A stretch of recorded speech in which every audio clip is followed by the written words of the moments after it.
I have a super easy technique to share with you today that you can use with all of the embossing folders in your craft collection. Creates beautiful cards. Let's take a look at it.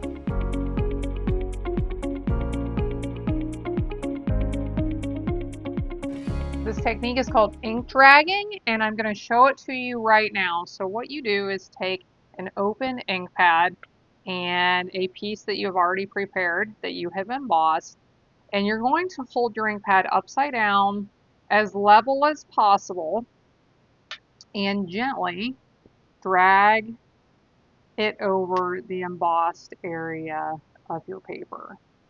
So you'll see as I do this, that embossed area starts to pick up the color from the ink pad. Now I have several examples of this, of cards that I've finished and pieces that I've done this on that I just love how this technique turns out. But we'll show this to you. Let me give you a couple of tricks. I will mention that as you do this, the paper will pick up more ink, the more ink is in your ink pad, of course. So keep in mind that if you are ending up with big areas of heavy ink on your paper, it might be that your ink pad has a little bit excess ink in it. I'll show you something that I do sometimes if I end up with too much ink in it, or if you have too much in the edges and it's affecting the result here. Here's something you can do. Take an acrylic block and press it into your ink pad and pull backwards, and that kind of squeegees the ink to the center. So that's something you can try. But as you do this, you're just going to get these beautiful colored accents on that embossed piece. Now I created this one with an embossing folder called Traditional Wreath that is amazing. I love how big it is. Now for regular size cards, you won't be able to fit all of this onto the card, but you can still create gorgeous cards with a large portion of this. So there's that one. Here's another one I created with that same embossing folder. And are you able to tell that I used different colors on this? I actually used 3 different colors on this. I used Timid Tiger, Cherry Cobbler, and Blackberry Bliss and got some pretty cool color variations. So that's something you can try. And then I have 2 here that I created with a new set called Peace on Earth. So the embossing folder on its own, this is called Peaceful Greenery, but it does coordinate with the dies in this set, which also coordinates with the stamps.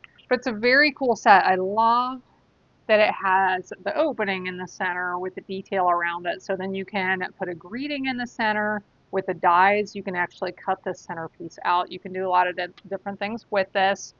So here is one I created. I wanted to show you some examples of doing this onto designer papers. And this may look a little bit busy, or maybe you're like, oh, I love that. But I just wanted to give you some different examples. So I used soft seafoam ink on top of this designer paper. This designer paper is called Peaceful Garden. Gorgeous, gorgeous papers. Most of them are blues, and this is one of them. So this one, I'm going to hold this up close and see if you can see the pattern that was in that paper before I embossed it. And then I embossed it and added some blueberry ink over the top, which I thought turned out absolutely beautiful. And I used some of that glimmer paper in the background. You can see I use that die cut to cut out the center of the embossed piece, and then I use the coordinating smaller die cut to create my tag here in the center. But I thought this just turned out really, really neat. And I want to show you the inside because I thought this would be a really cool piece to use on the insides of cards as well. And you could leave the center area for your greeting and your signature. Here's one more I created recently in another video tutorial with this beautiful sunflower embossing folder as well.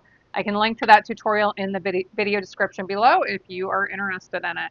So I have kind of a funny story that ends with more of an inspirational message, so we'll see if you enjoy it or not. But several years ago, due to my job, I was learning about the monarch butterfly life cycle.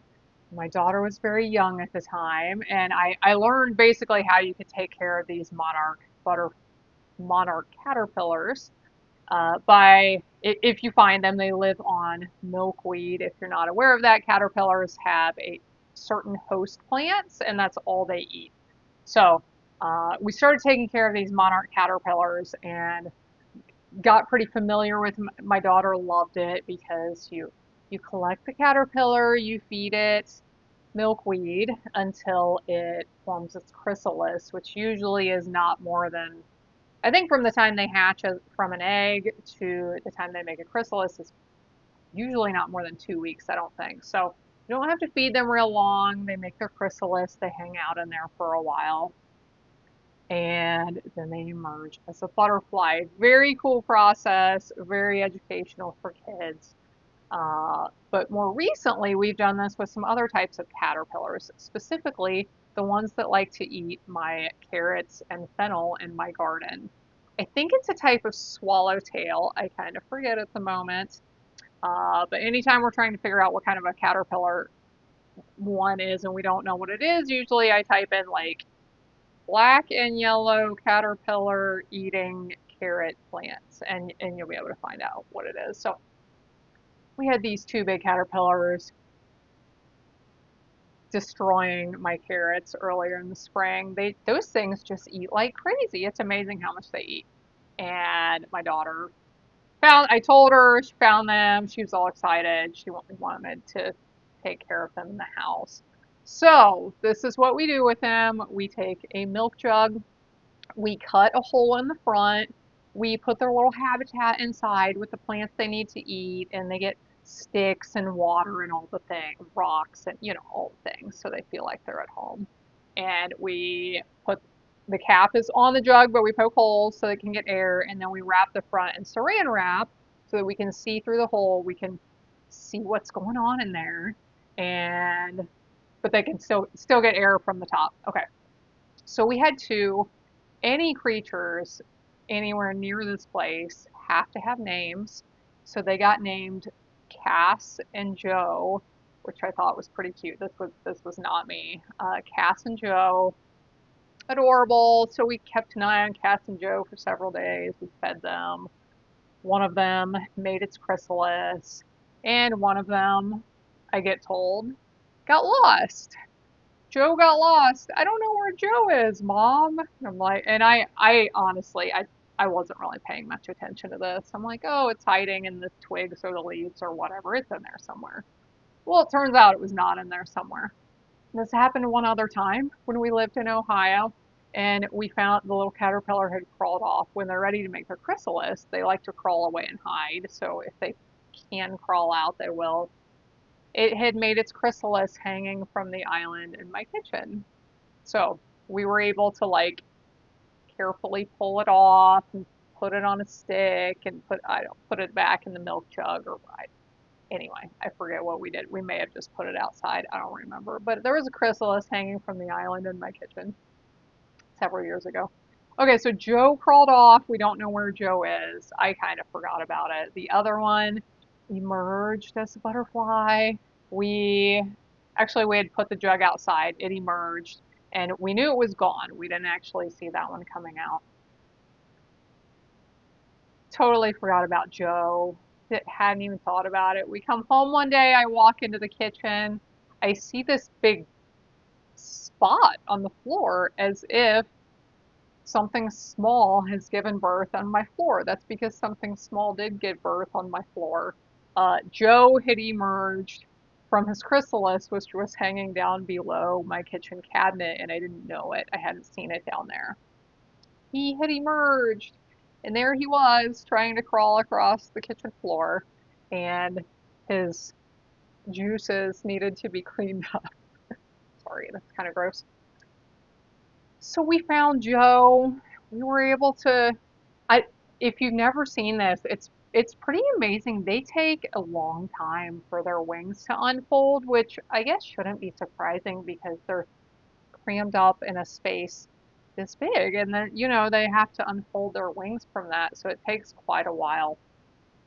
Hours, I think, because several times I've watched for several hours and they're still not unfolded. But anyway, so Joe, we put Joe outside. We kept an eye on him for quite a while. Tried to keep cats and dogs away from him, of course, things like that. But a friend was telling me recently that we were talking about going through hard things in life and how God just does amazing things through us being in hard situations and how we come out so much more refined than we were when we went in, right? We're stronger, we can be kinder, more patient. We get all these qualities that we can develop from going through hard things. And she was talking about how butterflies have their wings have to break before they can fly. And I was like, there's all these analogies about going through hard things and how you come out. Like, one of the scriptures in the Bible is about the refining of the metal, and it has to be burned to purify it. And I don't know. I think of the God is the potter, and we're the clay, and He's continually molding us into better humans, to be more Christ-like. It doesn't always feel good. Most of the time, it doesn't feel good, but it's a process that's good for all of us. And I think the more we go through these things in life, the more we can look back and see, like, okay, that wasn't really fun. That was really hard. But who would I be if I hadn't gone through that? I don't even know. Like, I wouldn't be the same person. Would be much less, whatever, much more selfish or much more, I don't know, whatever it is. But I thought that was just a really neat analogy that the butterfly's wings have to break for it to be able to fly. Hope you enjoyed my story about Cass and Joe. Could tell you all the other names of all the creatures we have around here, but we don't have time for that for today. So maybe next time. Thanks for being here, friend. I hope you can use my crafting ideas. I hope something I talk about at the end can help you in life. And I hope to see you again next time. Have a blessed day.